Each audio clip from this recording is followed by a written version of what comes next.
आ जाओ सर। एक घंटा है।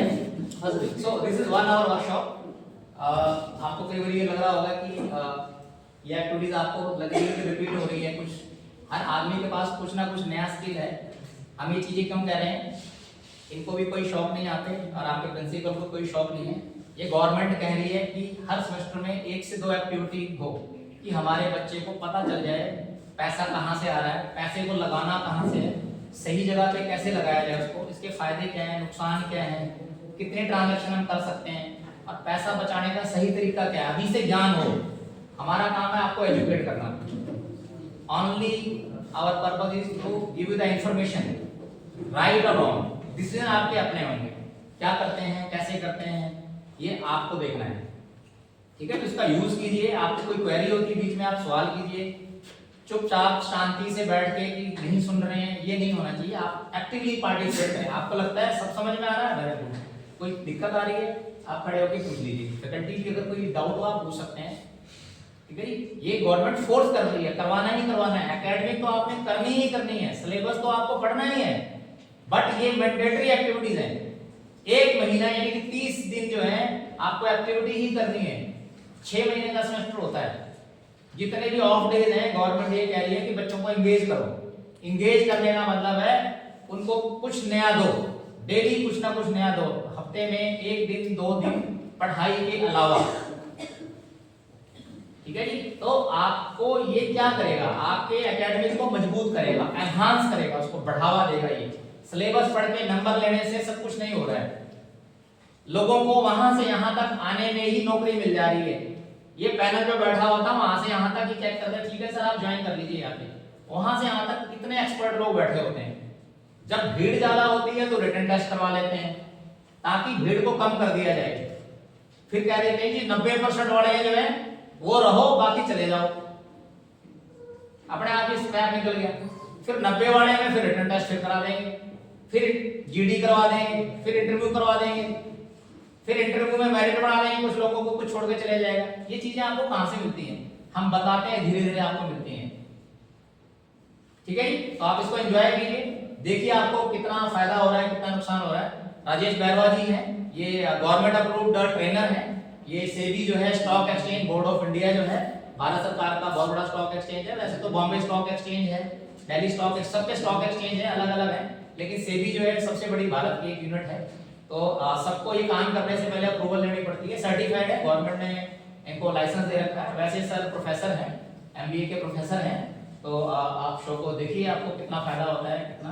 ठीक है, फुल्ली आप शो को सुने, उसके बाद सर फीडबैक भी लेंगे। फीडबैक इसलिए ली जाती है कि इन्होंने जो कराया है आपके लिए फीडबैक नहीं है, इनके लिए कि मेरे को कितना अपने आप को इंप्रूव करना है। इस ऑडियंस ने मेरे से कितनी क्वेरी करी, मेरी बात लोगों को कितनी समझ में आई। तो फीडबैक इसलिए नहीं बनाया जाता कि आपको परेशान करना है। फीडबैक अपने लिए बनाया जाता है कि मेरे काम को कितना इंप्रूवमेंट चाहिए। बहुत बड़े बड़े एक्सपर्ट हैं, फीडबैक जरूर लेते हैं। मैंने 1 घंटा बोला, लोगों को उसमें कितनी कमियां लगी, तो मैंने इसका मतलब या तो मेरी बात समझ में नहीं आई, मैं अपना आंकलन करूंगा। मैं खुद as a professor, as a principal, मेरे को खुद कहीं में जाता हूं एक्सपर्ट, तो फीडबैक फॉर्म में मंगवाता हूं कि मेरी फीडबैक क्या रही, रिस्पांस कितना है, 90%, 95%, 70%, मतलब ठीक है और काम करना चाहिए। प्रोफेसर साहब 90 प्लस आ रही है, बहुत बढ़िया है। ठीक है जी। सर आइए please. Welcome sir. Thank you sir. आप सभी का बहुत बहुत धन्यवाद। प्रिंसिपल सर का, आदरणीय स्टाफ और प्यारे बच्चों, आप सभी का धन्यवाद कि आप सबने मुझे एक घंटे का समय दिया जो मैं आपको फाइनेंशियल लिटरेसी के बारे में बताऊं। देखो, ये जो वर्कशॉप है ये सेबी का नाम आप जानते होंगे, एक रेगुलेटर्स है। अपने इंडिया के अंदर रेगुलेटर्स होते हैं, जैसे आपको पेरेंट्स घर पे कंट्रोल करते हैं और कॉलेज में टीचर्स जो है वो आपको कंट्रोल करते हैं, ऐसे हमारे कंट्री के अंदर एक फाइनेंशियल सिस्टम होता है। फाइनेंशियल सिस्टम के अंदर जब हम शुरुआत करते हैं, सबसे पहले आप बताओ, हम अपने रुपए जो घर पे रखते हैं उनको बैंक में जमा कराते नहीं कराते? बोलो। तो सबसे पहले आते हैं बैंकिंग इंस्टीट्यूशन। क्या आते हैं? बोलो। Banking institutions. बैंकिंग इंस्टीट्यूशंस वो जिसमें आप पैसा जमा कराते हैं या लोन बैंक देते हैं आपको। आपको पता हो, bank saving account, FD account पर आपको इंटरेस्ट देते नहीं देता है? जैसे सेविंग अकाउंट पे लगभग 4% के आसपास आपको इंटरेस्ट मिलता है।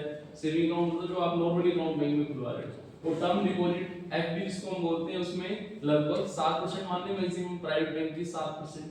तो एक फॉर्मूला रहता है कि कितने टाइम के अंदर पैसा डबल होगा। तो फॉर्मूला ये रहता है कि एक स्थायी संख्या है 72 और उसमें भाग करेंगे हम, डिवाइड करेंगे इंटरेस्ट का 7, मान लीजिए 7.2 ब्याज दर है, भागफल सही आया इसलिए मैंने 7 की बजाय 7.2 बोल दिया आपको। तो 72 में 7.2 का भाग देंगे तो कितनी बार जाएगा? 72 डिवाइडेड बाय 7.2 कितना कितना आएगा? अरे 10 आएगा ना। 72 में आप 7.2 का डिवाइड करेंगे तो कितना आएगा? 10 आएगा नहीं आएगा बोलो? तो यदि आप बैंक में 1 लाख रुपया 1 साल के लिए किसी प्राइवेट बैंक में या गवर्नमेंट बैंक में 7.2% ब्याज दर पर जमा कराते हो तो कितने साल बाद वो डबल होगा? 10 साल। कितने साल? 10 साल। अब आपको कोई कहता है कि वो जो पैसा डबल करने का काम है मैं 10 साल की बजाय आपको 10 महीने में डबल करके दे दूं, पॉसिबल है? बोलो बोलो नहीं है ना पॉसिबल। कहते हैं 10 महीने ही मैं तुम्हें 10 दिन में डबल करके दे दूंगा, पॉसिबल है?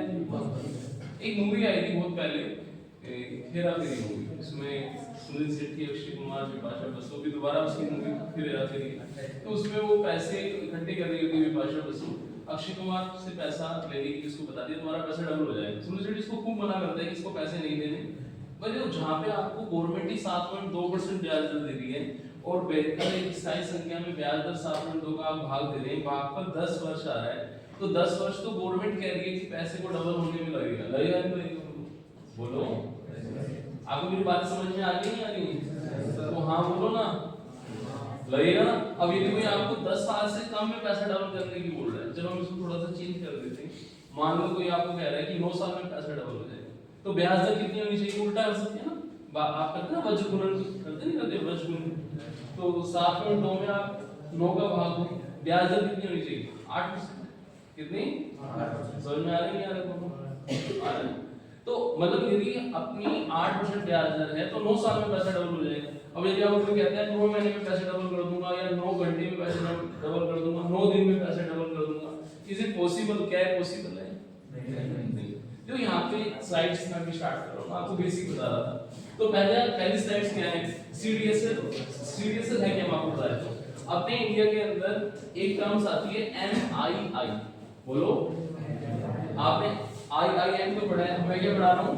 एमआईआई, मार्केट, बोलो मार्केट इंफ्रास्ट्रक्चर इंटरमीडिएटरीज, थोड़ा टफ है ना, मार्केट इंफ्रास्ट्रक्चर इंटरमीडिएटरीज। इसमें जो 3 संस्थाएं आती हैं, 3 संस्थाएं कौन सी आती हैं? एक वो संस्था जिससे मैं आया, डिपॉजिटरीज। क्या आती है बोलो? डिपॉजिटरीज। डिपॉजिटरीज आपको समझ में आ रहा है? डिपॉजिटरीज तो इंडिया के अंदर 2 डिपॉजिटरीज हैं, एक तो सीडीएससी सेंट्रल डिपॉजिटरीज और एक नेशनल डिपॉजिटरी है एनएसडी। कितनी डिपॉजिटरीज हैं? 2। मैंने आपको बोला था एमआईआई के अंदर 3 संस्थाएं आती हैं। पहली आती है डिपॉजिटरीज। क्या आती है बोलो? ये जो डी है ना डिपॉजिटरीज, डिपॉजिटरीज क्या होती है? जैसे बैंक में आप सेविंग अकाउंट खुलवाते हो, एफडी करानी है, डायरेक्ट एफडी थोड़ी होती, पहले आपको बैंक अकाउंट खुलेगा फिर आपकी एफडी होगी नहीं होगी? बोलो आप लोन लेंगे तो भी आपका खाता खुलेगा। ऐसे डीमैट अकाउंट हमें खुलवाना पड़ता है डिपॉजिटरीज के साथ। किसके साथ? डिपॉजिटरीज। समझ में आ रहा है आपको? इतना बोलो, डीमैट अकाउंट कहां खुलता है हमारा? डिपॉजिटरीज। मैं आपको ये क्यों बता रहा हूं, क्यों, इसका भी आंसर आ रहा है। मैं आपको इसलिए बता रहा हूं, आप यदि अब आएंगे तो एक सब्जेक्ट आएगा, मैंने सर से पूछा था आरटी से ऐसे रखना है ना, तो एक सब्जेक्ट आता है इनका managerial economics and financial accounting. एक सब्जेक्ट आएगा मेपा बोलते हैं, managerial economics and financial accounting. तो मैनेजरियल इकोनॉमिक्स में मैं खाली इकोनॉमिक्स वर्ड ले रहा हूं। क्या ले रहा हूं? इकोनॉमिक्स। इकोनॉमिक्स क्या है? देखो हम एक इंडिविजुअल की बात करें तो उसके लिए इकोनॉमिक्स क्या है?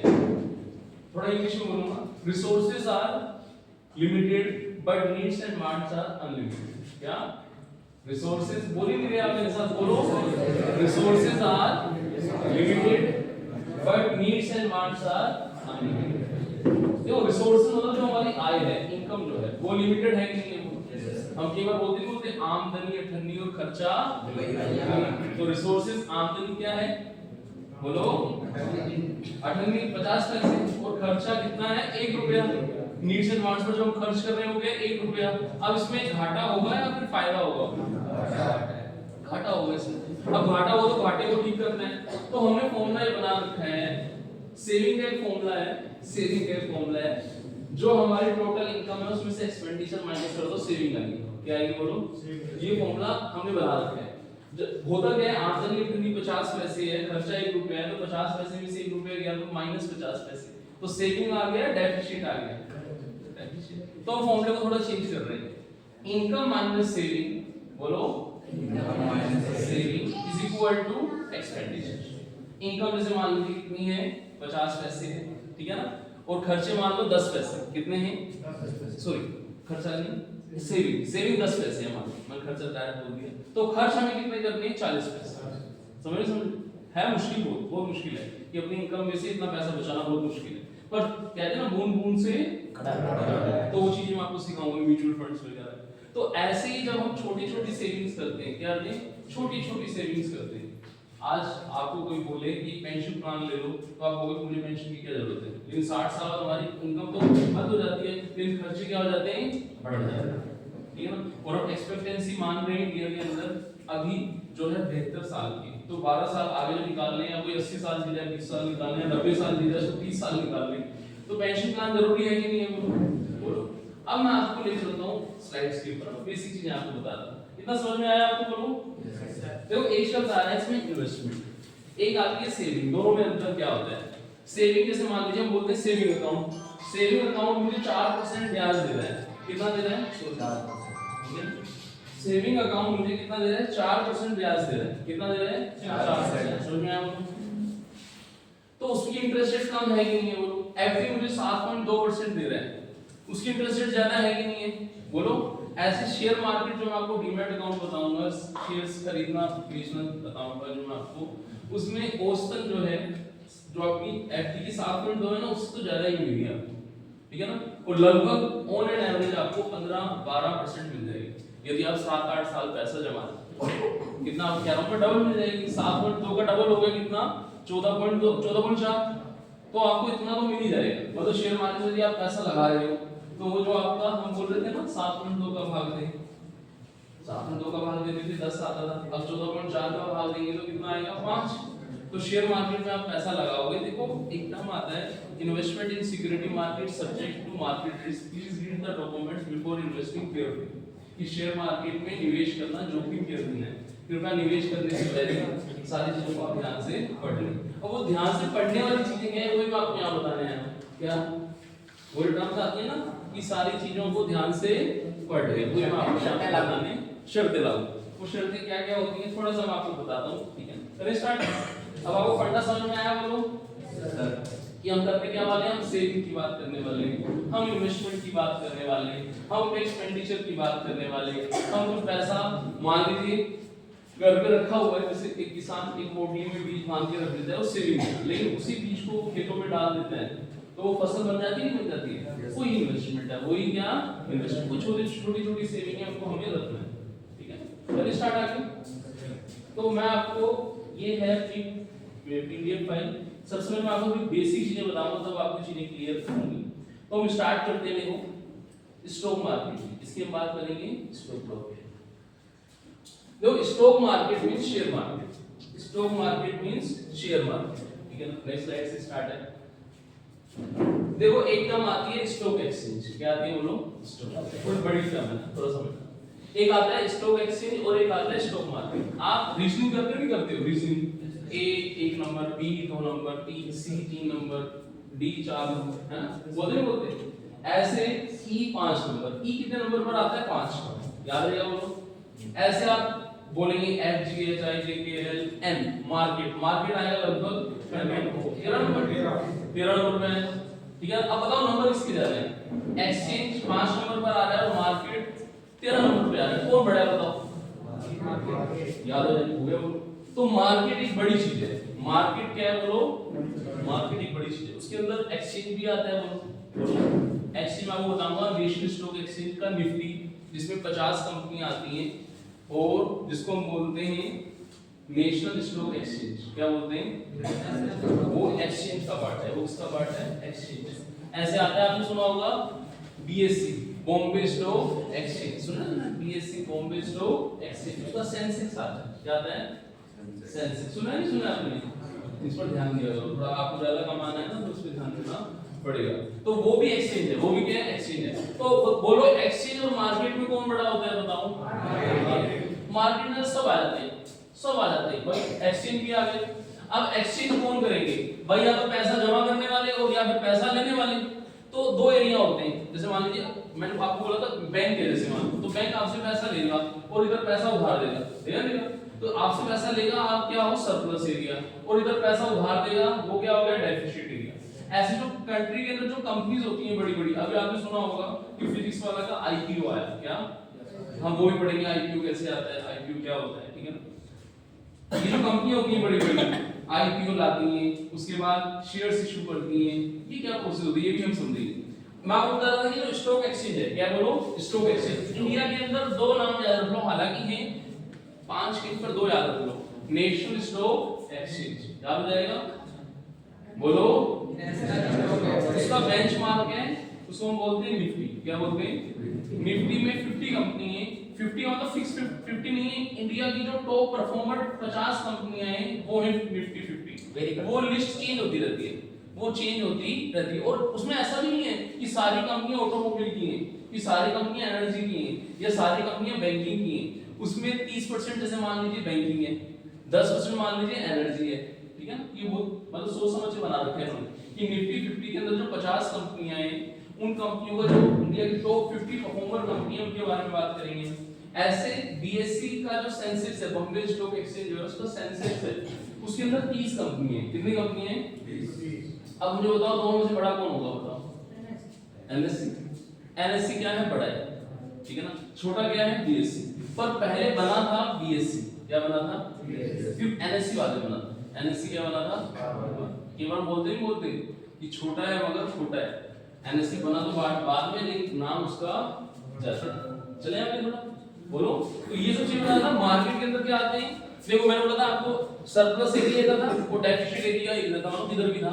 तो मान लीजिए कोई बैंक में पैसा जमा कराता तो बैंक किसी को उधार दे देता है, तो इसको हम बोलते हैं कंपनीज, क्या बोलते हैं, मार्केट इंटरमीडिएटरीज के थ्रू सारा ही होता है। मार्केट इंटरमीडिएटरीज क्या रहते हैं, मान लीजिए आप कंपनी के शेयर खरीद रहे हो, जैसे सर ने बताया कि आप इन्वेस्टमेंट कर रहे हो, तो आप किसी सर्टिफाइड पर्सन के थ्रू करोगे, ट्रेनर, जैसे मैं भी सेबी का ट्रेनर हूं, उसकी नॉलेज की देखरेख में करोगे नहीं करोगे, बोलो।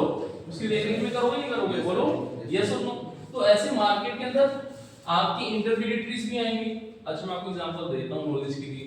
यदि आप पैसा लगाते हो शेयर मार्केट के अंदर, तो कुछ एप्लीकेशन के थ्रू भी आप ट्रेडिंग करते हो, उसमें क्या आता है, ग्रो ऐप। क्या आता है, ग्रो ऐप का नाम सुना आपने, ग्रो ऐप। ग्रो ऐप जैसे आप करेंगे तो ग्रो ऐप जो है, आप बताओ, ग्रो ऐप की कहानी सुनाता हूं आपको। अभी 12 अप्रैल को उसका शेयर आया, क्या आया था, आईपीओ आया था। तो उसमें जो प्राइस था उसका 100 रुपए उन्होंने कितना रखा था, 100 रुपए, लेकिन 4 दिन के अंदर ही वो 174 रुपए हो गया। कितना हो गया, 4 दिन। आप खुद बताओ, जब ब्रोकर जो है वो खुद ही इतना कमा रहा है, तो हम भी कमा सकते हैं, नहीं कमा सकते हो। अब आप ये सुनना सर, आप लास्ट में फॉर्म भरवाएंगे, हमारा खाता खोलेंगे, आधार कार्ड पैन कार्ड लेंगे, ऐसा कुछ नहीं है। मैं तो खाली आपको नॉलेज देना है, क्या, क्योंकि स्कूल कॉलेज में सिलेबस के अंदर ये चीजें हैं, आपने पढ़ी, मत बोलो आप 12th करके आए नहीं आए, बोलो, बोलो आपने पढ़ी ये चीजें। ये चीजें मैंने आपको आज बताई, आपने सुनी जरूर होंगी, किताबों में सिलेबस के अंदर पढ़ी है आपने। और ये जरूरी है कि नहीं है, बोलो, बोलो, मनी मैटर जरूरी है कि नहीं है। हम कई बार बोलते नहीं बोलते, देश के सबसे अच्छे नागरिक बनिए, बनिए, बनिए मतलब समझ के, बनिए मतलब वो नहीं कि खाली खंडेलवाल गुप्ता महावर, बनिए मतलब हर वो बंदा जो पैसे का क्या रखता है, हिसाब रखता है। देश के सबसे अच्छे नागरिक बनिए, जानिए, क्या, जैन लोग, जैन की पास समझिए, सिंधी लोग। आप इनको देखोगे ना तो बहुत सारे केस सिंधी आपको मिलेंगे। मैं उस चीज पे नहीं जा रहा, मैं अपने दोबारा टॉपिक पे आ जाता हूँ। वो पैसे को अच्छे से यूटिलाइज करते हैं, क्या करते हैं, अच्छे से। देखो आपने क्या कोर्स में एडमिशन ले लिया, जैसे सर ने बोला था कि आपको जॉब मिल जाएगी, गारंटी है नहीं। सर ने बोला कुछ एडिशनल भी आपको करना पड़ेगा, बोलो। हर डिग्री लेके कोचिंग गवर्नमेंट आपको जॉब दे देगी। एक मूवी का डायलॉग याद आ रहा है, बेगम बिना बादशाह किस काम का, ना सुना।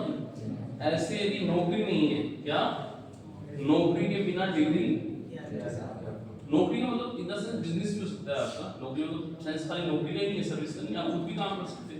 अब इसमें आपको पढ़ाने आया हूँ तो ये सर्विस है, ये क्या है, और जहाँ मैं एज ए प्रोफेसर जॉब कर रहा हूँ वो मेरी नौकरी होगी, है कि नहीं बोलो। तो डिग्री जरूरी है, डिग्री के साथ साथ आपको एम्प्लॉयबिलिटी भी जरूरी है, बोलो एम्प्लॉयबिलिटी भी जरूरी है कि नहीं है, आपको एडिशनली करना पड़ेगा नहीं करना पड़ेगा, बोले नहीं आप बोलो बेटा। यहाँ पे आप बीटेक करने आए हो या बापू की कैश पर एसबीसी करने आए हो, बोलो बताओ क्या करने आए हो, बताओ। बापू के कैश कैश ये करना ऐसे लगा तुम बोल ही नहीं रहे, मैं बोल रहा हूँ खाली टू वे कम्युनिकेशन। भाई हाँ है तो हाँ बोलो, नहीं है तो सर नहीं आया ये बता दो। बोलो। ये तो बोला है यहाँ पे जो समझाया आपको समझ में आया? ये जो मैं आपको थ्योरी बता रहा हूँ ना, इन पर एक्शन भी लेना है, छोटी छोटी सेविंग्स करेंगे तो हमें बहुत बेनिफिट होगा, ठीक है ना। तो ये स्लाइड्स में अभी इतना डिटेल में नहीं रहा, आपको मैं बता दिया कि स्टॉक मार्केट एक बड़ी टर्म है, क्या है, बड़ी टर्म, समझ में आ रहा है बोलो। तो उसके अंदर एक्सचेंज भी आता है, और मैं अभी 2 का एग्जांपल दे रहा था कि 100 का था 174 रुपए हो गया, अब 194 हो रहा है, अब कितना चल रहा है 194। जो मार्केट का इंटरमीडिएटरीज ही इतना काम कर रहा है, कमा रहा है, तो हम भी कमा सकते नहीं कमा सकते, तो थोड़ी सी नॉलेज होनी चाहिए, क्या होनी चाहिए थोड़ी। तो ऐसे देखो, एक तरफ था कंपनी जिनको पैसा चाहिए, भाई कोई कंपनी है उसको बिजनेस करना है, पैसा चाहिए, तो एक तरफ क्या है, इन्वेस्टर और ट्रेडर। अब ये सब किसी की वॉच के अंदर होंगे, जैसे आपको वॉच कौन करता है, जैसे बोलते हैं ना हमारा माई बाप कौन है, आरटीयू राजस्थान टेक्निकल यूनिवर्सिटी, उसका माई बाप कौन है, एआईसीटी। वॉच है कि नहीं है बोलो। कॉलेज में आपको सब लोग ध्यान रखते नहीं रखते, घर पे पेरेंट्स ध्यान रखते नहीं रखते, बोलो रखते नहीं रखते। तो ऐसे यहाँ पे स्टॉक एक्सचेंज के अंदर सेबी है, क्या बोलो, security exchange board of India. जैसे बैंकों पर आरबीआई ध्यान रखते हैं, रिजर्व बैंक ऑफ इंडिया। तो इस सेबी जो है ये डिपॉजिटरीज पर भी ध्यान रखता है। मैं तीन शब्द बोले थे ना शुरू में, एमआईआई क्या, मार्केट इंफ्रास्ट्रक्चर इंटरमीडिएटरीज। तो उसमें पहला आता है, आप बताओ सबसे ज्यादा पैसा आप बैंकों में लगाते हो लगाते हो भाई, हर घर आपको खाता मिलेगा, बैंक खाता मिलेगा नहीं मिलेगा, हो सकता है डीमैट अकाउंट नहीं मिले, हो सकता है आपको डीमैट अकाउंट नहीं मिले, पर बैंक अकाउंट तो मिलेगा, मिलेगा नहीं मिलेगा।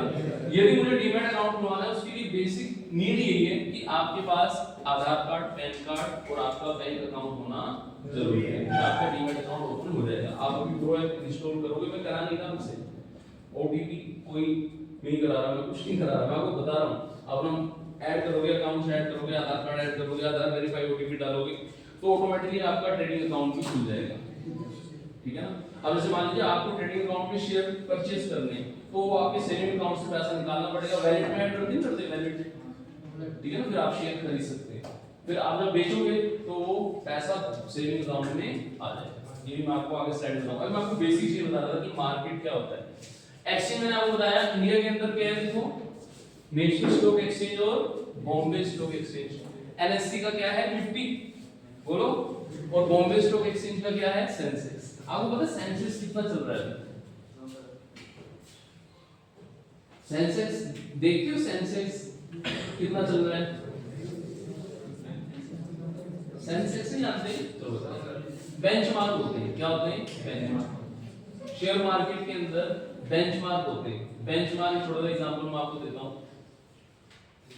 मान लो इकोनॉमी बढ़ रही है, तो बोल रहे हैं जीडीपी बढ़ रही है, बढ़ रही है। इंडिया की पॉपुलेशन आपको पता है कितनी है, इंडिया की पॉपुलेशन 144 करोड़, कितनी है, 144 करोड़। और आप सोचो डीमैट अकाउंट कितने होंगे लगभग, आप कितने डीमैट अकाउंट सोचते हो कितने होंगे, कितने डीमैट अकाउंट होंगे बोलो। अब बोल नहीं रहे, आप बोलोगे तो इधर समझाऊंगा, अंदाजा दे सकते हो भाई, मैं आपको पनिशमेंट थोड़ी दूंगा कि बेटा तुझे पनिशमेंट मिलेगा, तुमने गलत बोला है। बोलो कितने डीमैट अकाउंट होंगे, जो आपके सामने ये डेटा कितने करोड़ है, देखो कितने, 13.73। ये कब है, सितंबर 2024। जो लास्ट वीडियो जो इंस्टीट्यूट ने जो दी थी हमें, ये दी थी। तो इसके अंदर कितने लोग हैं जिनके पास डीमैट अकाउंट है, 13.73। दो डिपॉजिटरीज हैं, एक ये है और एक क्या है, एनएसडीएल। क्या, जैसे दो स्टॉक एक्सचेंज बड़े बड़े एनएससी और पीएससी, ऐसे दो डिपॉजिटरीज हैं, ठीक है ना। तो उसमें भी लगभग मान लीजिए 11 करोड़ के आसपास हुए, तो टोटल कितने करोड़ हुए बोलो, लगभग 25 करोड़। अभी भी देखो कितने लोग, 117 करोड़ के आसपास लोग ऐसे हैं जिनका डीमैट अकाउंट नहीं है। अब बताओ यदि वो मार्केट के अंदर ऐड हो जाती है, यदि सेंसेस हम माने कि 80,000 चल रहा है, तो आने वाले 4 5 7 साल में ही मान ये सेंसेस आपका 2.25 लाख हो जाएगा। कितना जाएगा? 2.25 लाख। ये एक्सपेक्टेड है। टर्म्स एंड कंडीशन अप्लाई, वो जरूरी है। इसको वो क्या है वो मैं आपको बताऊंगा कैसे समझना है। समझ में आया वो? अब देखो जब भी हम सेविंग करते हैं क्या करते हैं वो लोग, अच्छा एक चीज और है इसमें, एक आता है डिपॉजिटरीज, एक आता है डिपॉजिटरी पार्टिसिपेंट्स।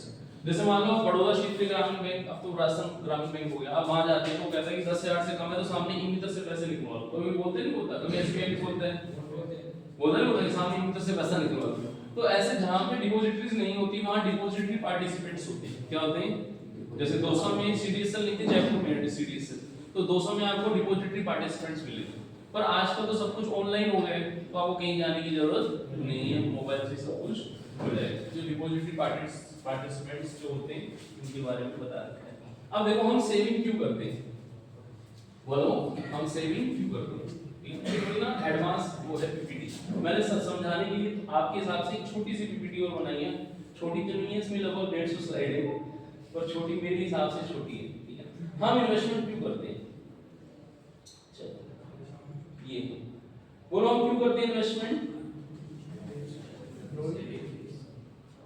चलो मैं बताता हूँ आपको। मैंने 2007 में जब स्टार्ट किया था तो मेरा ये था कि मैं गांव में रहता था कि शहर में घर बनाना है, गांव से शहर में घर बनाना है, अपना बिजनेस करना है, तो मैं इससे इन्वेस्टमेंट करता था। तो बंदा पैसा अलग रख रहा है, इन्वेस्टमेंट तो समझ में आ गया ना आपको, जिसमें इंटरेस्ट रेट क्या हो ज्यादा, ग्रोथ भी क्या हो ज्यादा, और सेफ्टी भी हो क्या हो। ये नहीं अक्षय कुमार की तरह विपाशा बसु से आपने पैसे डबल कराने के लिए दे दिया सेफ्टी। तो देखो थोड़ा सा ना थोड़ा वो मतलब ये मान लीजिए थ्योरेटिकल है, और मैं प्रैक्टिकल करने की कोशिश करूंगा।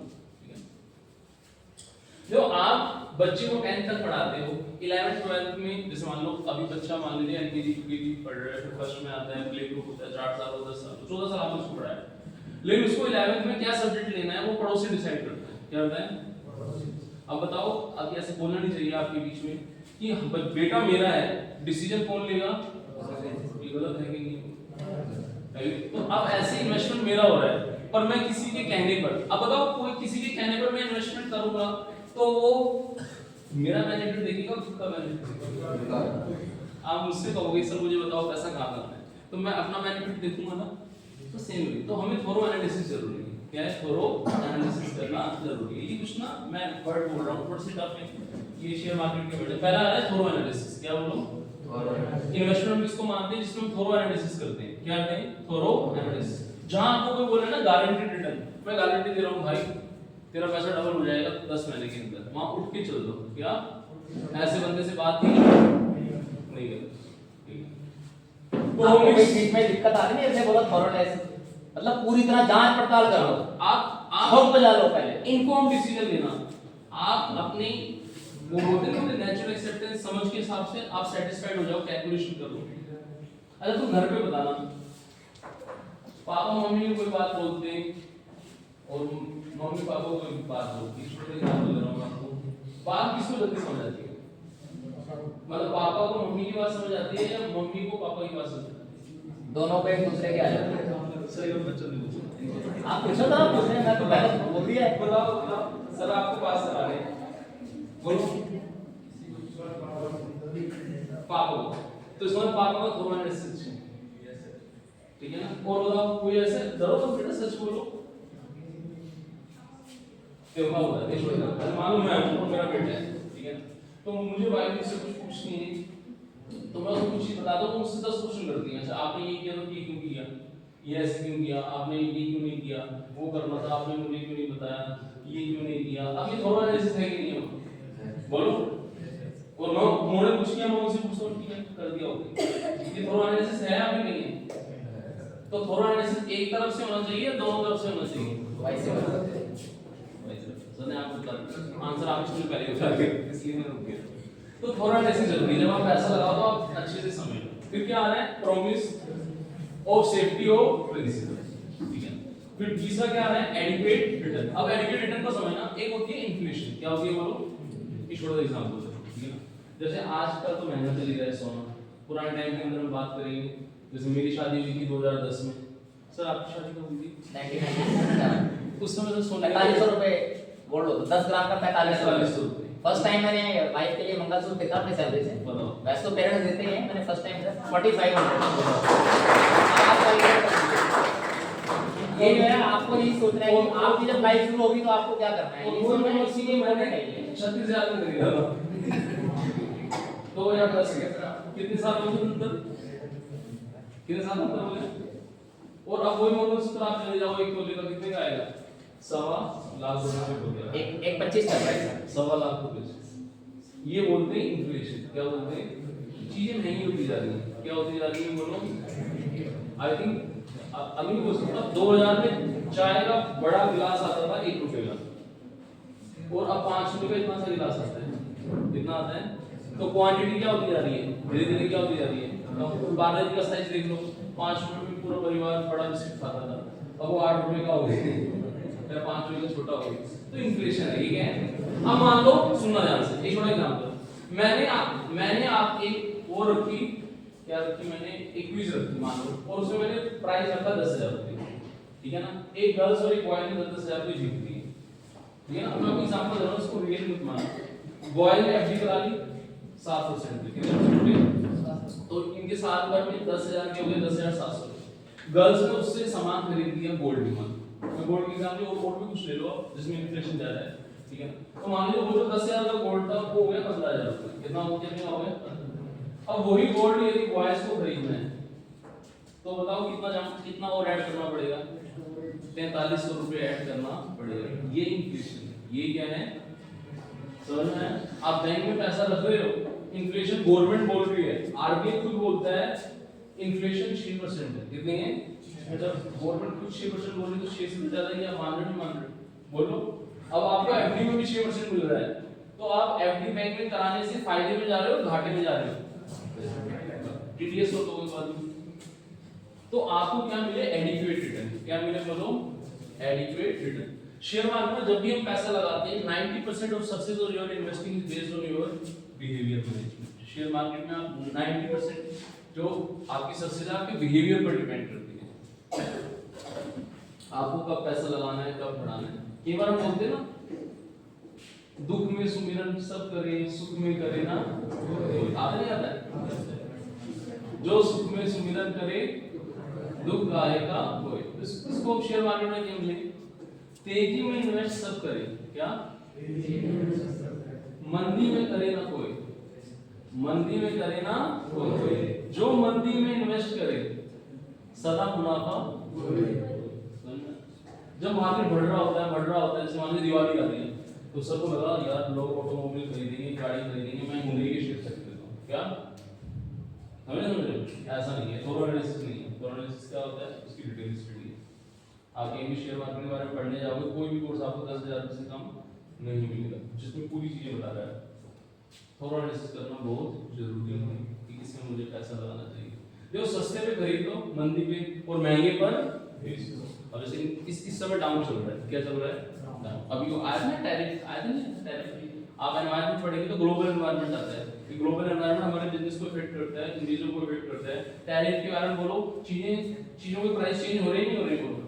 बोलो हो रहे नहीं हो रहे? अभी पेपर में आया था 4-5 दिन मार्केट डाउन रहेगा, और ये भी आया था कि जो ट्रम्प है वो चावल इंडिया का सस्ता है, हमारे किसानों को नुकसान हो रहा है तो चावल पर और टैरिफ लगाया जाएगा। आया था नहीं आया था?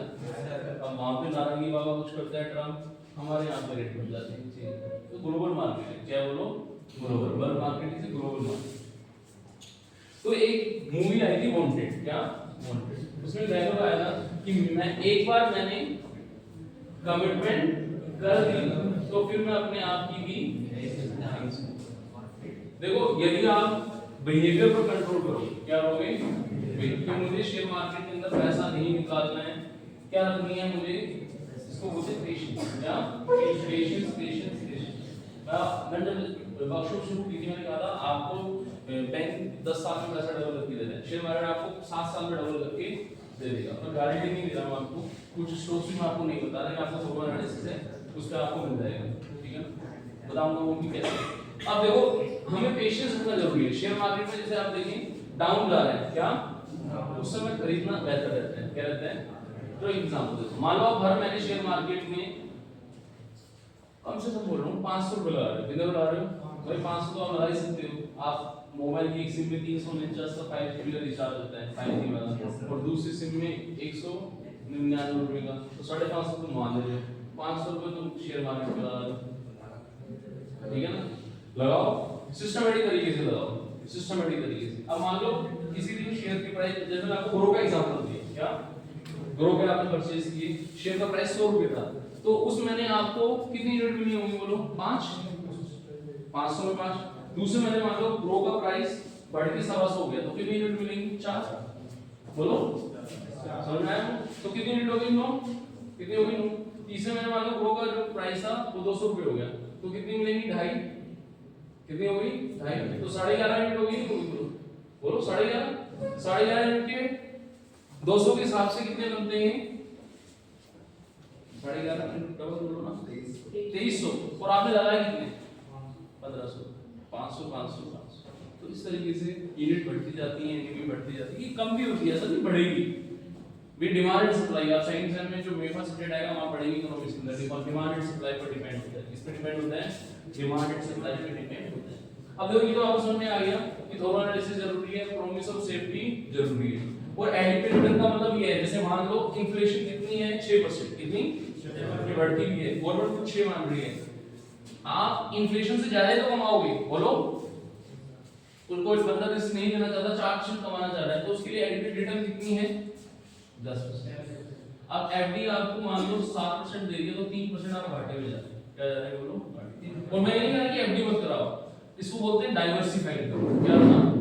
बांटना, अलग-अलग ग्रुप के अंदर बांटना। जैसे मान लो आपके आसपास कोई शॉप है, मैं यहाँ से 9 बच्चों को लेता हूँ, तो हम तीनों 9 बच्चे और मैं एक बच्चे की साइकिल लेके हम जा रहे हैं। मान लो यहाँ पे एक शॉप है, हालांकि मैं अंडे नहीं खाता, अंडे लेके जा रहे हैं, उन्होंने कहा ठीक है सर अंडे 10 चाहिए, ऐसा करो आप अपनी साइकिल कर लो और कॉलेज जाकर पार्टी करेंगे आज, ठीक है ना? रास्ते में मोड़ आया और उठे मैं गड्डी दौड़ाया और मेरी साइकिल गिर गई, मेरी साइकिल गिर गई।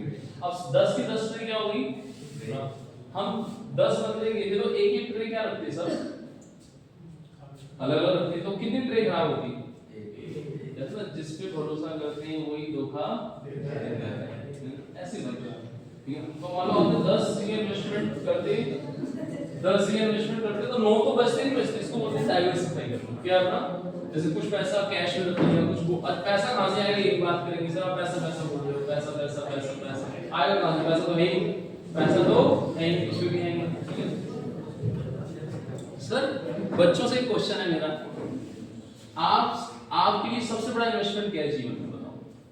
एक स्टूडेंट के लिए सबसे बड़ा इन्वेस्टमेंट क्या है? अभी मैं आऊंगा आगे स्लाइड में, है बोलो सबसे बड़ा इन्वेस्टमेंट क्या है?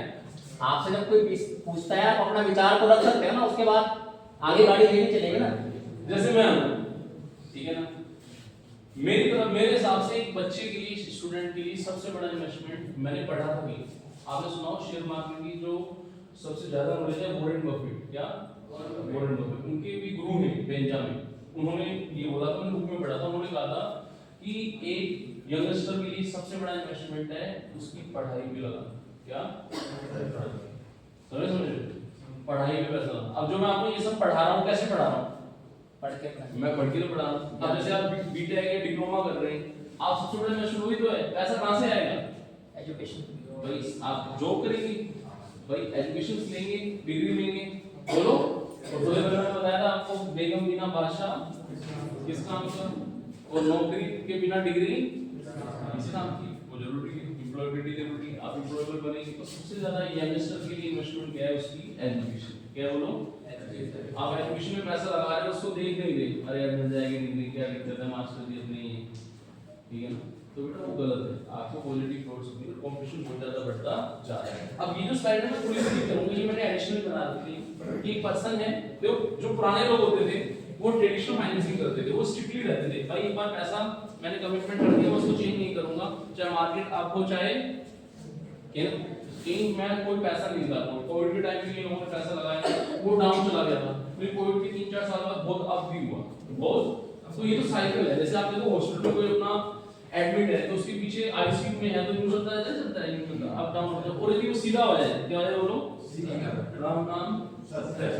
तो इससे तो इकोनॉमी के अंदर भी ऐसा सीधा होना जरूरी नहीं है, अप भी जरूरी है, डाउन भी जरूरी है, साइकिल बहुत जरूरी है, अप डाउन जरूरी है। ठीक है सर शेयर मार्केट में साइकोलॉजी कितनी काम आती है? साइकोलॉजी कितनी काम आती है? चलो ठीक है, किसी अच्छा क्वेश्चन किया था। देखो साइकोलॉजी एक टॉपिक आएगा बिहेवियर फाइनेंस, क्या आएगा? ये हालांकि मतलब बिहेवियर फाइनेंस ही कहते हैं। मैं थोड़ा एनालिसिस नहीं कर रहा, मैं किसी के कहने पर इन्वेस्टमेंट नहीं कर रहा हूं। जैसे मान लो मैंने देखा कि सभी पैसा लगा रहे हैं क्रिप्टो में, पैसा लगा रहे हैं, क्या सबको लगा रहे हैं, तो वो मैं एक्सटर्नल फैक्टर से इन्फ्लुएंस हो रहा हूं। यदि मैं उसको थोड़ा एनालिसिस करूं तो मैं उस फैक्टर से इन्फ्लुएंस नहीं होती। बट सर 1 लाख देखिएगा आप ये भाषा को देखिए, भाषा को देखिए दूसरी भाषा तो जब कोई किसी ने लगा था शब्द अंदर से आया क्या देखिए अंदर से क्या आवाज आ रही है,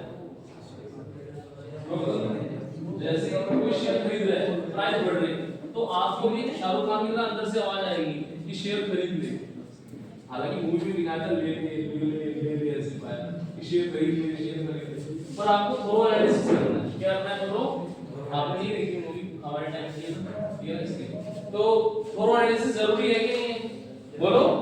तो किसी के कहने पर आप इन्वेस्टमेंट नहीं करिए। जैसे होता है red light, green light, yellow light, सोचना समझना और इन्वेस्ट करना। क्या सोच समझ के इन्वेस्ट करना, किसी के कहने पर इन्वेस्टमेंट नहीं। तो वही हो जाएगा, हमने राजेश सर की साइकिल में सारे एंट्री रख दी किसी के कहने पर। और मैंने बोला था मम्मी पापा में थोड़ा एनालिसिस दोनों का होना जरूरी है कि नहीं है बोलो? बोलो।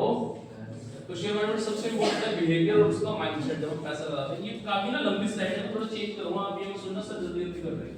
जो मेन स्लाइड है वो दूसरी है, ये मैं आपको नॉलेज के लिए एक्स्ट्रा बता रहा हूं। देखो नेवर इन्वेस्ट विदाउट अंडरस्टैंडिंग।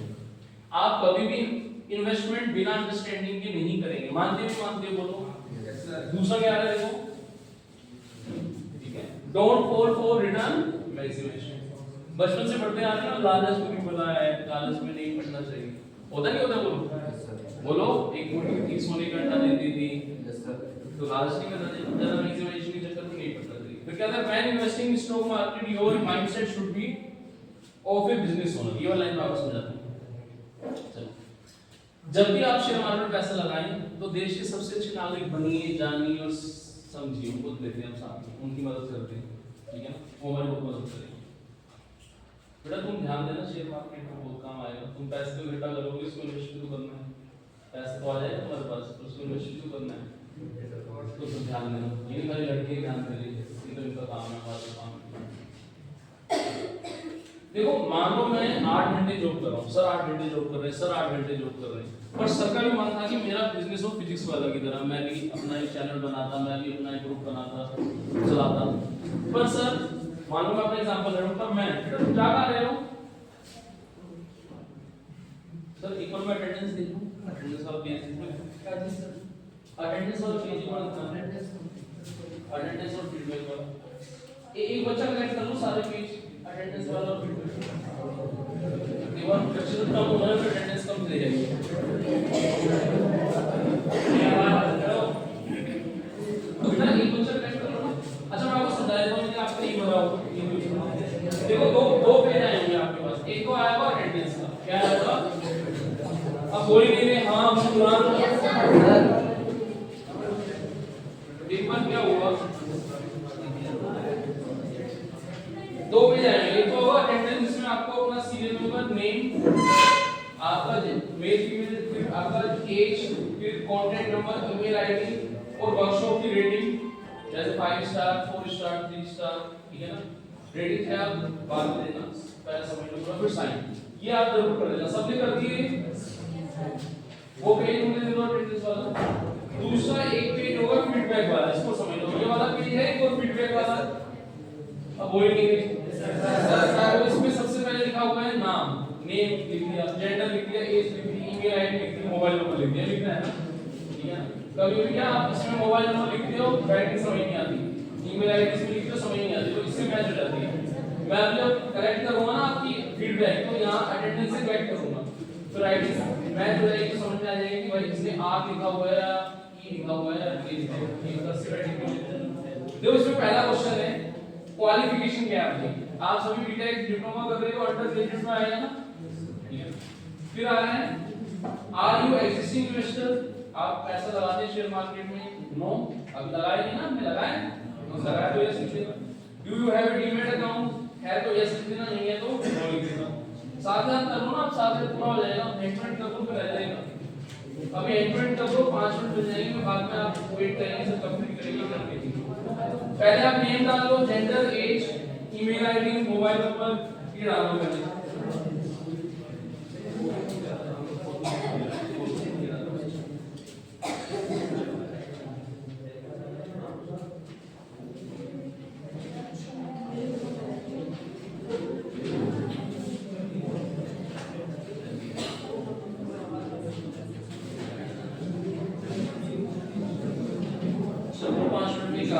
हाँ करवा लेंगे। फिर देखो सबसे पहले क्या आ रहा है, लिख दिया आपने क्वालिफिकेशन टिक कर दो, अंडर ग्रेजुएट कर दिया। अब मेरे साथ ही चलाइए, आपको पीछे वाला रह रहा है उसको छोड़ देना। अब इस मेरे साथ चलना। पहला आ रहा है आर यू एक्जिस्टिंग इन्वेस्टर, यदि यस तो यस, नो तो। फिर दूसरा आ रहा है देखो, do you have demat account, आपका डीमैट अकाउंट है? यस तो यस, नो तो नो। हो गया। फिर यदि आपके पास डीमैट अकाउंट नहीं है, if no, are you planning to open a demat account, यदि आपका डीमैट अकाउंट नहीं है तो क्या आप डीमैट अकाउंट खुलवाना चाहोगे? यस सर, है ना, तो इसमें यस सर। फिर है how did you find this session, ये जो मैं आपको पढ़ा रहा हूं ये आपको कैसा लगा? Excellent, good, average, satisfactory, not satisfactory. तो इसमें किसी एक को आप जो आपको अच्छी लगे वो टिक कर देना। फिर लिखा हुआ है how did you find the content of session, ये जो स्लाइड्स वगैरह हैं ये आपको सही लगते हैं। फिर आ रहा है if your friend and relative suggest you a proposal where you can become a billionaire overnight, will you invest? यदि आपको कोई कहता है कि मैं आपको जल्दी करोड़पति बना दूंगा तो आप क्या उसमें इन्वेस्ट करेंगे? If you don't have money, you want to invest some scheme, will you borrow money? या आपकी सोच है कि आपके पास पैसा नहीं है तो क्या आप शेयर मार्केट में पैसा लगाना चाहेंगे? बोलो, लिखेंगे? बोलो, बोल लिखेंगे। आप लिखेंगे नो, नहीं लगाएंगे, उधार लेके पैसा नहीं लगाएंगे शेयर मार्केट में। Tell you how you feel about the managing your money, इस प्रोग्राम को समझने के बाद आपको क्या लगता है कि आपको हेल्प करेगा? एग्री, इससे आपको कॉन्फिडेंस आएगा। एग्री, ये फाइनेंशियल सिचुएशन को आपको बेहतर बनाने में मदद करेगा। एग्री। इस सेशन के पढ़ने के बाद आपको क्या समझ में आया? How to invest in money market, की मनी मार्केट में क्यों कैसे इन्वेस्ट करना चाहिए, बेनिफिट क्या है म्यूचुअल फंड के, यदि किसी को कोई कंप्लेन करनी है तो सेविंग पर कैसे कंप्लेन करें, इस पे एक टिक करना है, सारे नहीं करनी है। कर देंगे? बोलो, बोलो बच्चों।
चलो देखो, अभी आप अपनी डिप्लोमा कर लोगे तो फिर आपका ऑब्जेक्ट क्या रहेगा? डिप्लोमा करने के बाद बोलो, पैसा सेव करना और इन्वेस्ट करना। रहेगा नहीं रहेगा बोलो?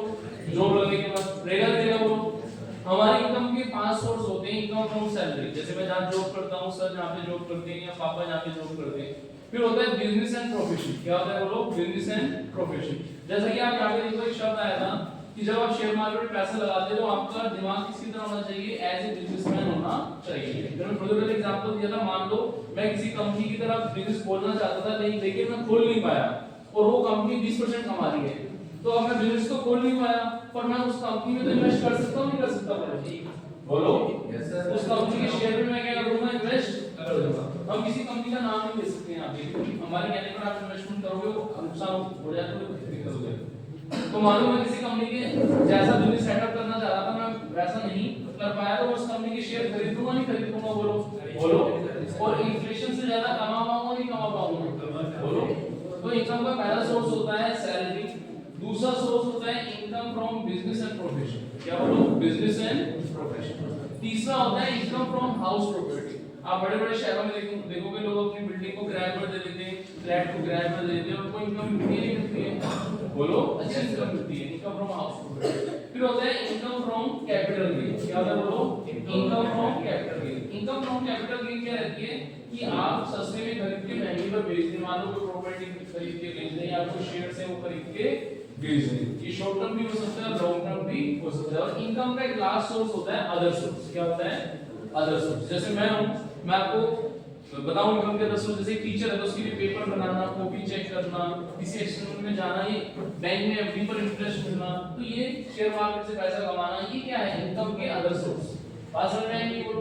तो जब हम इनकम होगी हमारे पास, जब उसको इन्वेस्ट करेंगे तो उसके ऑब्जेक्टिव क्या होंगे? देखो पहला क्या आ रहा है? फ्रीडम टू परस्यू योर बोलो ड्रीम करियर।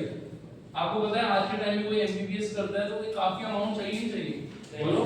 लेकिन मान लो मैं मुझे अपने बच्चे को एमबीबीएस करानी है, मान लो 7th क्लास में है, उसको एमबीबीएस मुझे करानी है, तो आज मान लो एमबीबीएस में प्राइवेट में मान लो 1 करोड़ रुपए लग रहे हैं, मान लो फॉर एग्जांपल, तो आने वाले 5 साल बाद हो सकता है 2.5 करोड़ लगे। कितने लगे? इन्फ्लेशन है कि नहीं? तो मैं उस हिसाब से क्या करूंगा? इन्वेस्टमेंट करूंगा। फिर क्या है देखो? Long term social security. Social security मतलब जब आप 60 साल के ऊपर के हो जाओगे तो आपकी इनकम तो बंद हो जाएगी, एक्टिव इनकम बंद हो जाएगी नहीं हो जाएगी? बोलो। मेरी भी एक्टिव इनकम बंद हो जाएगी, इनकम फ्रॉम सैलरी, मेरी पैसिव इनकम भी तो होगी ना। तो लॉन्ग टर्म सोशल सिक्योरिटी के लिए चाहिए सेविंग फॉर फन। आपको याद हो कोविड के टाइम में तो हम इतना नहीं कर पाते थे, किसी होटल में डिस्को में जाए, पब में जाए, होता नहीं होता है, मेनू लहंगा लेते महंगा, हम नहीं कर पाते थे कोविड के टाइम में, नहीं कर पाते थे ना बोलो। लेकिन हमारी इच्छा तो होती नहीं होती है बोलो। जो आप विंटर वेकेशन आती है, जो अयोध्या राम मंदिर होते हैं, करते नहीं करते मन? बोलो। कश्मीर होते हैं, ठीक है ना, ख्वाजा जी के बात है, तो मन करता है, तो उसके लिए पैसा चाहिए नहीं चाहिए? बोलो बोलो। तो उसके लिए मैरिज के लिए पैसा चाहिए नहीं चाहिए? बोलो चाहिए। प्राइवेट लोन के लिए चाहिए, नहीं तो कर लेते। नेक्स्ट क्या देखो? Living a financial legacy. जो मैंने आपको बोला था ये तो देश के सबसे अच्छे नागरिक बने हैं। आप देखोगे ये डे टू डे, इसको बुरा मत मानना, ये इतना डे टू डे इतना खर्चा नहीं दिखाते, लेकिन जब इनके घर पे कोई शादी या प्रोग्राम होता है तो आप देखना कितना बड़ा प्रोग्राम करते हैं, कितना अच्छा प्रोग्राम करते हैं, कितना अच्छा प्रोग्राम। इनको पता है जब किसको बुलाना है, किसको नहीं बुलाना, बहुत अच्छा प्रोग्राम करते हैं, ठीक है। तो आप फाइनेंशियल लिगेसी के अंदर भी आते हैं। फिर आता है बिग परचेजेस। आपको घर खरीदना है, कार खरीदनी है, रिटायरमेंट प्लान है, तो इसके लिए सेविंग जरूरी है कि नहीं? बोलो सेविंग भी जरूरी है और इन्वेस्टमेंट भी जरूरी है। तो थोड़ी देर पहले मैंने आपको बोला था कि लड़ाई किसमें चल रही है? इन्फ्लेशन और इन्वेस्टिंग। भाई मान लो कोई 10 साल का बच्चा है और कोई 30 साल का आदमी है, लड़ाई कराएंगे तो नहीं चलेगी। लेकिन कोई 30 साल का आदमी है, कोई 28 या 32 साल का, तो लड़ाई चलेगी। तो यहाँ पे हम इन्फ्लेशन की सेविंग से तो कोई तुलना कर नहीं सकते, कर नहीं सकते। बोलो बोलो कहाँ सेविंग जो है 10 साल का और इन्फ्लेशन 30 साल का, तो हम किसकी तुलना कर रहे हैं? बोलो इन्फ्लेशन की और इन्वेस्टिंग की। कर रहे कर रहे। तो आप देखिए money losses value over time. मैं थोड़ी पहले आपको एग्जांपल दिया था, जहां 1 रुपए में 2000 में बड़ा कप चाय का आता था, वहां आज 1 रुपए की चाय मांग रहे हो और देना, तो मिनिमम कितने का आ रहा है? 5 जो कितनी क्वांटिटी कम हुई, पैरेलल का बिस्किट देख लीजिए, कोई भी चीज देख लीजिए आप, क्वांटिटी क्या होती है बोली कम। हम पहले थोड़ा पैसा लेके जाते थे और बहुत सारा सामान लाते थे, आज बहुत सारा पैसा लेके जाते हैं और थोड़ा सा महंगाई मार गई। गुड्स ग्रेजुअली बिकम एक्सपेंसिव, चीजें महंगी होती जा रही हैं। इन्फ्लेशन इंक्रीज होती है नहीं होती है, ओवर द टाइम होती है, जिससे आपको पता है decrease the value of money. आपको पता है ना अभी यूएस डॉलर के कंपैरिजन इंडियन रुपीस 90 रुपए से ऊपर चल रहा है। आपको यदि 1 यूएस डॉलर लेना है तो आपको 91 रुपए देने पड़ेगा। मान लो आप 91,000 रुपए लेके यूएस चले गए तो वहां पे क्या हो जाएंगे 1,000 डॉलर देंगे, और नहीं है वो तो है कि नहीं वो प्रॉब्लम। वो पता है आपको पता है 1 डॉलर 1 रुपए के बराबर था, पता है कब था? अंग्रेजों के टाइम में 1947 में 1 डॉलर सर 1 रुपए के बराबर। बताओ टाइम के साथ साथ क्या होगी वैल्यू बोलो। और यूरो और भी महंगे हैं, यदि आपको यूरो खरीदना है 1 डॉलर से तो 1.06 आपको डॉलर देने पड़ेंगे तब 1 यूरो मिलेगा। तो टाइम के साथ साथ वैल्यू की होती चीज होती है। Our saving must be grow with the time, यही क्या है इन्वेस्टमेंट है कि टाइम के साथ साथ हमारी सेविंग इन्फ्लेशन को कम ना कर दे, उससे ज्यादा जाए। जीत किसकी हो बोलो? इन्वेस्टिंग। ये मैं आपको फॉर्मूला बताया था ना कि पहले हम क्या करते थे, आमदनी ठंडी और खर्चा रुपया सेविंग बचती थी। अब हमने फॉर्मूला चेंज कर दिया कि आमदनी 50 पैसे 10 पैसे सेविंग, 40 पैसे में हमें घर चलाना है। ये नाम आ गया, वॉरेन बफेट ने बोला है कि do not save what is left after spending. आप यदि इनकम माइनस एक्सपेंसेस करके सेविंग करना चाहते हो तो ये पॉसिबल नहीं है। Instead spend what is left after saving, आप पहले सेविंग करें और जो बचे उसको खर्च। अच्छा छोटा सा एग्जांपल दे रहा हूं, आप बताना क्रेडिट कार्ड और डेबिट कार्ड के बारे में कितने लोग जानते हैं? Debit card credit card. Debit card मतलब मेरे बैंक में जमा है 10,000 रुपए, मैं एटीएम से 10,000 रुपए निकाल के ला रहा हूं, तो ये क्या है? मानते हो? क्रेडिट कार्ड में क्या होता है, मेरे पास कुछ भी पैसा नहीं है, मैं बैंक से 10,000 रुपए मांग रहा हूं बाहर। अब आप बताना, जैसे मान लो आज है 13 दिसंबर है ना, मान लो सैलरी आ रही है, सर आपको एग्जांपल दे रहा हूं, 15 तारीख को सबकी सैलरी आती है 15 दिसंबर। अब ये थोड़े नाम दे रहा हूं बेटा, बताना छोड़ दे, सीधे से नोटिस करो, बच्चे नहीं रहो बेटा। 15 तारीख को सबकी सैलरी आ रही है, या मेरी 15 तारीख को सैलरी आ रही है, मेरी सैलरी आ रही है मान लो 15 तारीख को। अब बताओ 15 तारीख को जो सैलरी आएगी उसके बेस पर मैं आगे खर्चे करूंगा या फिर जो पहले वो खर्चे हो रखे हैं उनको भरूंगा? फंडा समझ में आ रहा है? क्या आ रहा है? हम बोल सकते हैं कि महीना एंड हो गया, महीना बीच में आ गया, कब सैलरी आएगी, कब सैलरी आएगी, खर्चे में इतने कर रखे, मतलब मैनेजमेंट हो ही नहीं पा रहा। सेविंग नाम का चीज ही दुनिया में खत्म हो गया, एग्जिस्ट। कंज्यूमरिज्म में हम इतना ज्यादा फंस चुके हैं, समझ रहे हो? बोलो। ये थॉट चेंज करनी पड़ेगी तभी तो हम कुछ बचा पाएंगे। और ऐसा कर सकते हैं, ऐसा नहीं है, धीरे धीरे आदत होती है। देखो हालांकि मोटिवेशन के अंदर आता है, अब ना हाथी रहता है, उसको जो उसका जो छोटा रहता है, छोटा सा हाथी रहता है, उसका पैर बांध देते हैं एक किससे, मतलब किसी से छोटे से कपड़े से या फिर किसी पेड़ के पत्ते से बांध देते हैं, लेकिन हाथी बहुत बड़ा हो जाता है, लेकिन तब भी वो उस पत्ते को नहीं तोड़ता क्योंकि उसका माइंडसेट क्या हो गया है, इससे बताओ। वो हम अपना माइंडसेट चेंज करके ना सारी चीजों को चेंज कर सकते हैं। हम ऐसा नहीं कि सैलरी आएगी तो हम पे करेंगे, हमें उसको चेंज करना है धीरे धीरे। ऐसा नहीं एक दिन में नहीं करवाओगे सब कि आज वर्कशॉप में कल से भाई ऐसा ही होगा सर। माइंडसेट हो ही नहीं पाएगा, इतने मार्केट में फाइनेंशियल इंस्टीट्यूशन आ गए हैं तो आदमी का माइंड तो वही खराब है। सर बहुत अच्छी बात नहीं सर, बहुत अच्छी बात है ये, बहुत अच्छी बात है।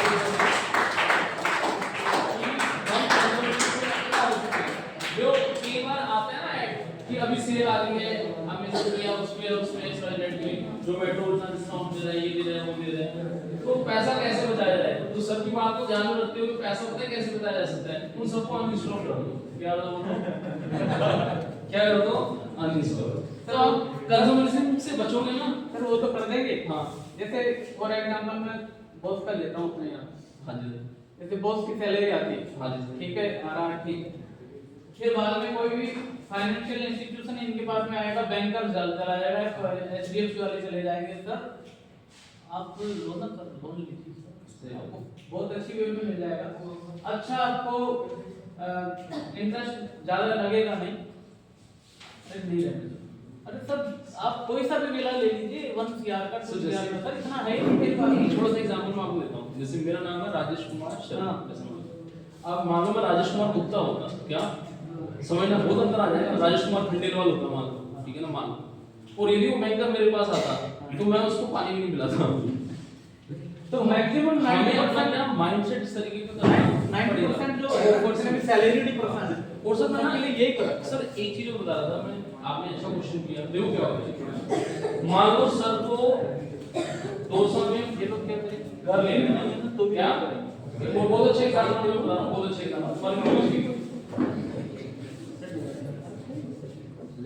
सर को घर ले लेना। अब एक तरीका तो ये कि सर बैंक से लोन ले और लोन से घर ले उसमें, और एक तरीका ये कि सर किराए पे सर एक एग्जांपल ले रहा हूँ ना सर की फीस में। अब मान लो सर की एज है इस समय मान लो 30 साल, कितनी है 30 साल, और सर को लोन मिलेगा अगले 30 साल के लिए 60 साल, कितने साल के लिए 60 साल, अगले 30 साल सर को ईएमआई पे करनी है। मान लो सर को ईएमआई पे करनी है, मान लीजिए 25,000, कितने 25,000 सर को पे, ठीक है। अब वो जो प्लॉट है जिस लोकेशन में उस बात को बात नहीं है ना, 25,000 सर ईएमआई पे कर रहे हैं हर महीने 25,000 ईएमआई पे कर रहे हैं, ठीक सर खुश हो गए, चलो घर ले लिया, अब चैन से बैठेंगे। अब बताओ सर चैन से बैठेंगे या फिर सर को बीमारियां होंगी, सर परेशान होंगे, क्योंकि ईएमआई पे करने का जब टाइम आएगा और जब इनकम नहीं होगी तो प्रॉब्लम होगी नहीं होगी। अब ये पहला मेथड है सर, इसको नेगेटिव मत लेना प्लीज, सब समझाने के लिए। हां वो सर ठीक है, अभी आप सब मैं अपना एग्जांपल दूंगा ना तो ये मानेंगे नहीं कि मैं 30 साल का हूं, ठीक है। अब मान लो सर उस 25,000 को क्या करते सर, सर मान लो यहाँ पे 200 के आसपास में रहे तो बंदा 8,000 रुपए में आराम से रह सकता है। मान लो 8,000 में सर रहते थे, सर ने 17,000 रुपए शेयर मार्केट में या फिर डाइवर्सिफाइड करके पैसे को लगा दिया। जो आदमी का माइंडसेट होता है, सुनो मैं थोड़ी देर पहले बोल रहा था सर की प्लॉट की लोकेशन की बात नहीं कर रहे, कहाँ है क्या है, जमीन की हर जगह रेट अलग रहती है। बोलो आप सब एक क्लास में पढ़ते हो, कोई क्या बनता है कोई क्या बनता है, बनता नहीं बनता, टीचर पढ़ाने वाले भी कहते हैं ऐसे जमीन भी अलग अलग लोकेशन पे होती है, सबका रेट अलग अलग होता है। मेरा फंडा ये कहता है, जो मैं कैलकुलेशन करके आपको बता रहा हूँ कि सर यदि प्लॉट खरीदते और लोकेशन नॉर्मल होती, मतलब बहुत अच्छी लोकेशन नहीं है, तो सर को ये जो सर ने प्लॉट खरीदा है मान लो 25,000 रुपए के हिसाब से सर एक साल में 3 लाख जमा करा रहे हैं। कितने जमा करा रहे हैं 3 लाख। सर 60 साल में कितने जमा कराएंगे, वो 30 साल में 90 लाख, कितने 90 लाख। बात समझ, मान लो उस प्लॉट की कीमत मान लो 35 लाख थी, कितनी थी, और सर ने 90 लाख में खरीद लिया, कितने 90 लाख। सर को दूसरा ऑप्शन हमने क्या बताया कि सर आप 8,000 रुपए रेंट में रहो क्या, और जो 17,000 रुपए उसको शेयर मार्केट में लगाओ। आप विश्वास नहीं करोगे जो सर शेयर मार्केट में लगा देंगे वो 2.25 करोड़ हो जाएगा। कितना हो जाएगा, विश्वास नहीं करोगे, 2.25 करोड़। यदि मिनिमम मैं 8 से 9% में हूं, कितना 8 से 2.25 करोड़, तो बताओ फायदा किसमें, किराया का रहेगा। सर वो डाउन सब आएगा तो सर मैं बहुत सारी चीजें बोल रहा हूं, इसमें आप बहुत डेप्थ सिटिंग और डिस्क में करोगे ना, बहुत सारी चीजें आएंगी। जो एक छोटा सा एग्जांपल मैं दे रहा हूं, सर अमिताभ बच्चन की एक मूवी आई थी जिसमें वो शराबी था, क्या था, तो उसमें डायलॉग था, अरे भाई सुन लो कि कूद कपूत, क्या, यदि आपका होने वाला इन्वेस्टमेंट कूद है, क्या है, तो आपको पैसा जमा करने की जरूरत थी, और यदि वो कपूत है, क्या है बोलो, तो जमा करने का फायदा ही है, मैं उसको लुटा देगा। तो यदि हम मार्केट में मैं बोल रहा हूं बिहेवियर, क्या एक्शनल चीजों से हम इफेक्ट हो गए, ठीक है ना, आपको थोड़ी बहुत पॉजिटिविटी रखनी होगी तभी तो आप डिसीजन ले पाओगे।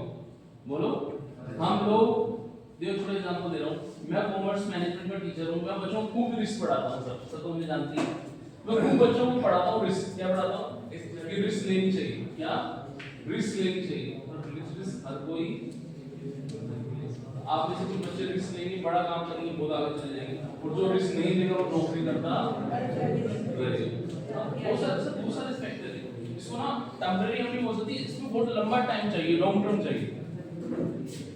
फिर भी सर को मकान लेना पड़ेगा, वो शेयर मार्केट में बढ़ जाएगा पैसा, तो 20 साल 30 साल बाद बढ़ेगा, फिर मकान लेना पड़ेगा। तो वो मकान फिर उतने का ही हो जाएगा।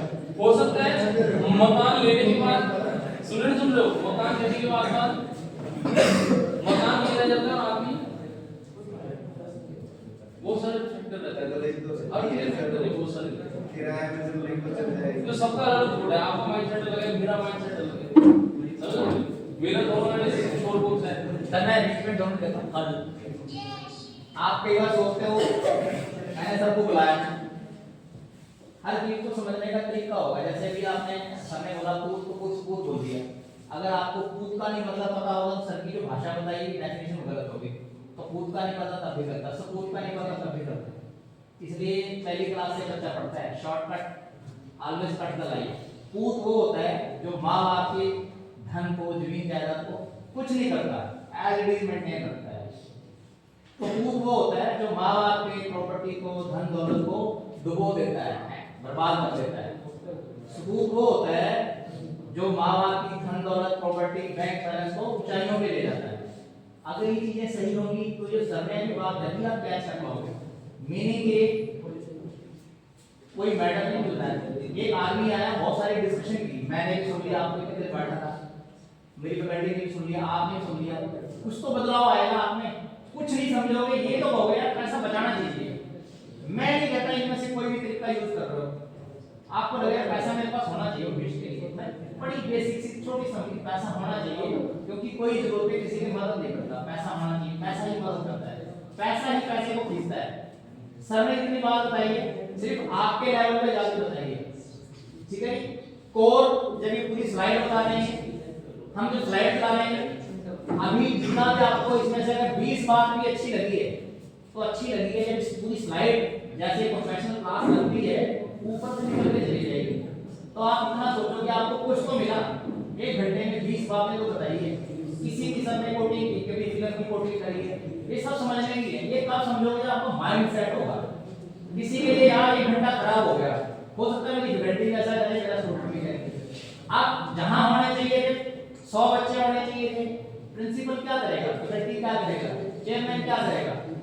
हमने आपके लिए प्रयास किया, इनको बुलाया। कभी सोचते हो एक आदमी आपके लिए समय निकालता है, चलो 1 घंटे की बात हुई तो ये चीजें बढ़ती हैं। 1 घंटे का मतलब तभी नहीं होता, कई होते हैं प्रोफेशनल टकाटक 1 घंटा लगाया, 1 मिनट एक्स्ट्रा नहीं देते। जैसे फिजिक्स मैथ के जो प्रोफेसर हैं, पढ़ाने वाले, कोचिंग वाले, 12वीं जब आप करते हो, नीट जेईई की तैयारी करते हो, स्कूल में पढ़ाया 9 से 10, अगली क्लास 11 से 12 कहीं और स्कूल में रहना है, तो यहाँ पे फटाफट आया, आपके समझ आए नहीं आए कोई मतलब नहीं है। एग्री मेरी बात?